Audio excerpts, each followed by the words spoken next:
नमस्कार, TV9 मराठीमध्ये आपल्या सगळ्यांचे स्वागत। मी निखिला। महत्त्वाची बातमी, श्रीरामाच्या कृपेने नाशिकची जागा शिवसेनेला सुटेल असं हेमंत गोडसेंनी म्हटलंय।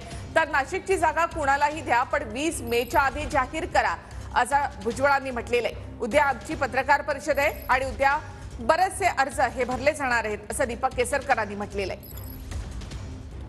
प्रभू रामचंद्रांचं धनुष्यबाण हे शस्त्र आहे आणि म्हणून आम्हाला देखील निश्चित विश्वास आहे का ही जागा, नाशिकची जागा ही प्रभू रामचंद्राच्या कृपेमुळे ही शिवसेनेला सुटेल आणि प्रभू रामचंद्राची जे शस्त्र आहे ही धनुष्यबाण या ठिकाणी निशाणीला या ठिकाणी सुटेल।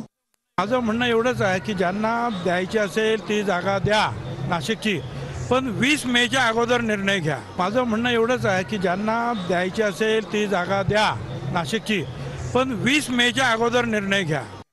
मी तिन्ही पक्षांच्या वतीने मी स्वतः ही प्रेस घेणार आहे।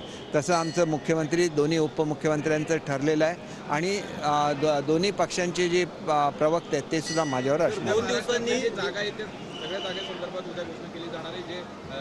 उद्या आमच्या बऱ्याचशा 18 तारीखला आम्ही सगळे अर्ज भरतोय आणि त्याच दिवशी आम्ही ह्या प्रेसला सुरुवात करतोय आणि कारण की आम्हाला प्रचारसुद्धा आहे, त्याच्यामुळे ही जी भूमिका आहे ही भूमिका प्रवक्ता म्हणून जी मांडली पाहिजे ती आम्ही मांडू, महाराष्ट्रासमोर मांडू आणि मग महाराष्ट्राच्या प्रगतीच्या दृष्टीने आम्ही आवाहन करू।